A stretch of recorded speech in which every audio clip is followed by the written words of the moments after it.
Gentlemen, I demonstrate my strength by getting results, not by making noise or by insulting or by bragging about money.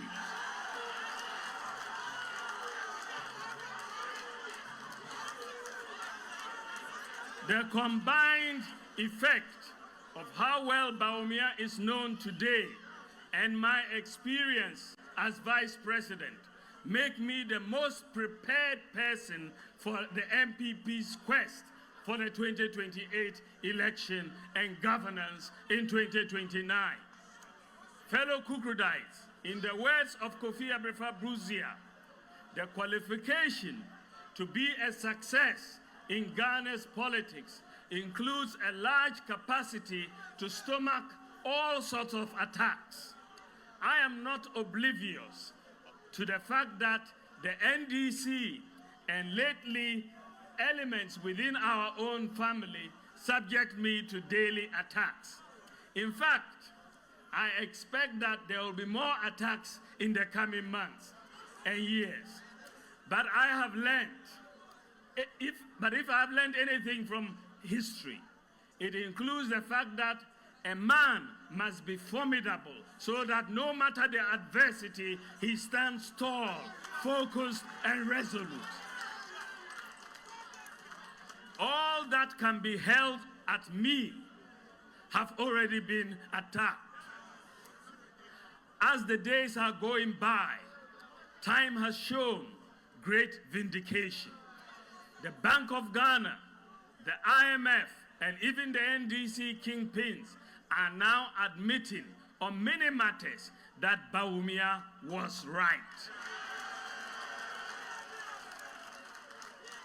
What more can they say about me now? In our history, when all has been said of a candidate and yet he remains standing, victory is the logical next step that awaits him. The Akans have a saying that Openyi due mate mate.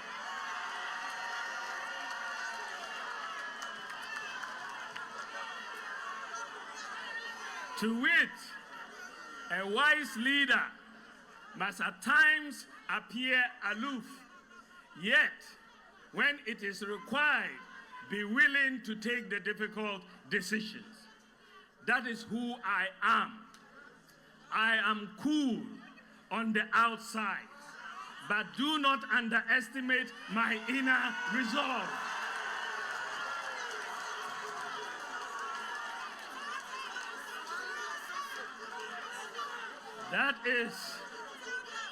That is what I bring to the leadership of the MPP and the leadership of Ghana. That is what makes a leader balanced and formidable. Dear delegates, the most important desire in the hearts of all our colleagues is a win in 2028. We have to put our best foot forward as we rebuild our party towards that election. To win in 2028, we must not just talk unity, we must live it. The repeated attacks by our own party folks on one another is absolutely unhelpful. What we say against each other, the NDC will use against us in 2028.